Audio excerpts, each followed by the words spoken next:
Bom dia, boa tarde, boa noite, meus irmãos. Aqui é Alisson Tonassi, sempre fazendo algumas reflexões aqui sobre Espiritismo Umbanda. Hoje eu vim falar um pouco referente ao que foi falado nos dois últimos vídeos que estão relacionados ali ao Livro dos Espíritos 16 e 17. Onde Kardec ele fala com relação ao fluido vital presente no corpo físico dos animais, né, das substâncias orgânicas, certo? E o tempo de vida e o tempo de permanência desse fluido no corpo orgânico de cada ser ali. Aí no caso dos corpos orgânicos do vegetal e do animal.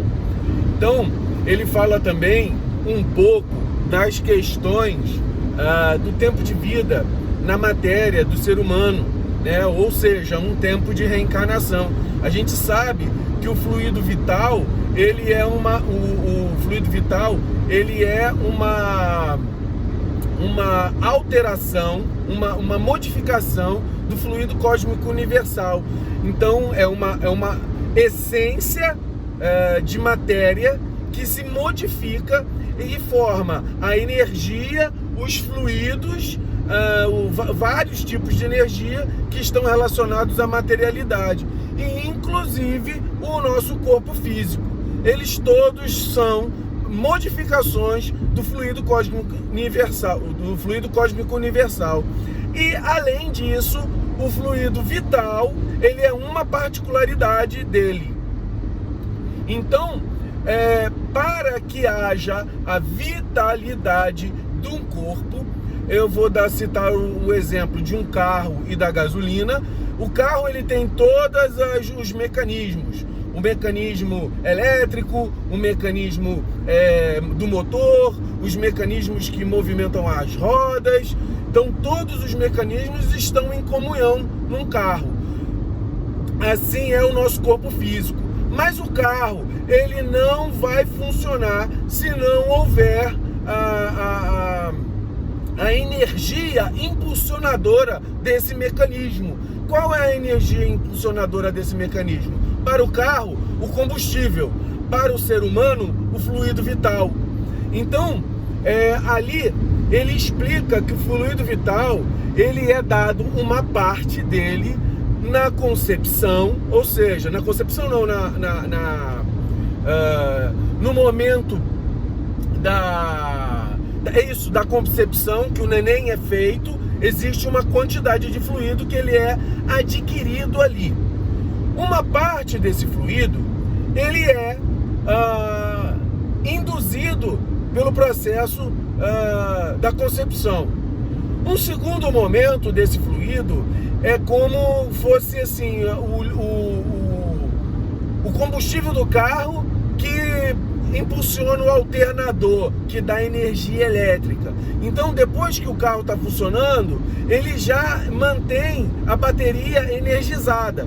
Então, depois que essa indução de fluido ela está ali dentro do organismo, como o ser humano, os seres orgânicos continuam a produzir esse fluido para que ele tenha uma permanência? Eles continuam a produzir através do seu metabolismo, da sua fonte de alimentação. Então, é através da energia solar, que faz alguns processos metabólicos, tanto nas plantas quanto no ser humano, na alimentação, a respiração, a atividade, no caso dos animais, atividade física, mobilidade. Então, esse fluido, ele pode ser transferido. Ele tanto já tem nas pessoas, no corpo, como você pode adquiri-lo através do processo alimentar. As plantas conseguem tirar esse tipo de fluido que vem do solo, das bactérias do solo, das fontes vitamínicas do solo. O homem consegue retirar esse fluido na mobilidade quando ele se alimenta dos processos lipídicos ou proteicos, e quando essa alimentação é quebrada dentro da célula, se produz uma substância chamada ATP. Esse ATP, lá dentro da mitocôndria, produz fluido vital. Então a gente mantém essa produtividade de fluido vital. Só que o corpo desgasta, o corpo envelhece. E com o processo de envelhecimento, nós vamos produzindo menos, devido aos processos metabólicos diminuírem. Nesse processo de diminuição da atividade metabólica, você diminui a quantidade de fluido vital. E chega a um momento que geneticamente, isso na tua reencarnação, é programado geneticamente para se findar. Ou seja, você tem uma programação. Essa programação é um tempo exato? Não, ele não é um tempo exato. Por que não? Porque vai depender do como você gasta esse fluido. Se você tem uma atividade intensa que utiliza mal o fluido, desgastando o teu organismo prematuramente, você vai morrer mais cedo. Se você tem atividades que são saudáveis, por exemplo, alimentação saudável, atividade física regulada, você vai ter talvez um prolongamento dessas questões em relação à produção do fluido vital. Morrendo o corpo, esse fluido que está em movimentação até o último suspiro, ele se dissipa no ambiente cósmico. Ele retorna para o fluido vital para ser manipulado novamente e reaproveitado, assim como o corpo físico também ocorre. Então isso é só uma explicação, um en passant. Todos os princípios orgânicos têm isso. O princípio inteligente que habita todos os reinos na natureza, ele vai estar lá na pedra, mas não vai ter vitalidade, ele vai ter agregação, ele vai ter movimento de coesão entre a matéria e o princípio inteligente, princípio espiritual.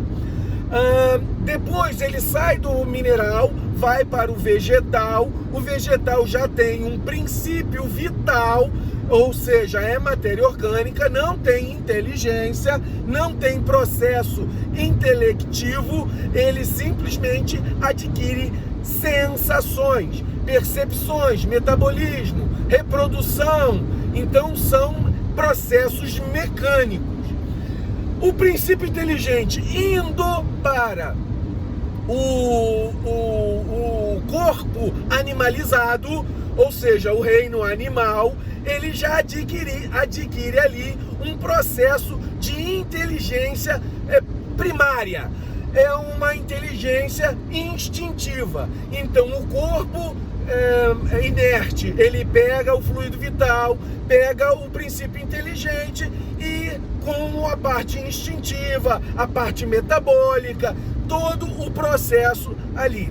E chega no reino hominal, ou seja, no homem, que além de ter todos esses processos anteriores que o princípio inteligente adquiriu, ele também tem um processo de conhecimento, de volição, vontade, livre-arbítrio, raciocínio constante, uma consciência de si próprio e consciência de si no ambiente que vive. Então ali nós podemos dizer que temos espírito.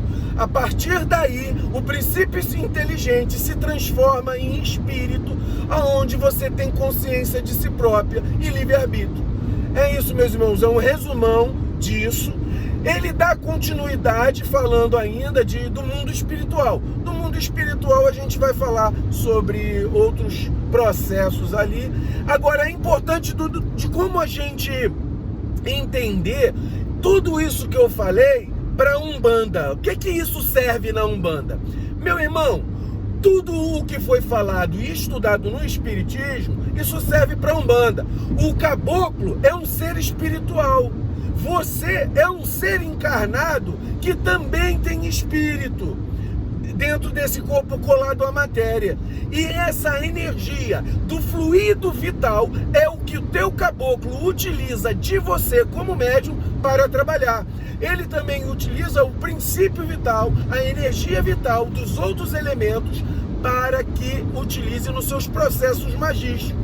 Então, quando você observa toda essa explicação, é uma base para você entender como o espírito, o caboclo, o Exu, o Preto Velho, o Herê, vai trabalhar a energia com você como médium, tanto incorporado como também desincorporado. O espírito também trabalha esta mesma energia, não necessariamente estando incorporado, meus irmãos.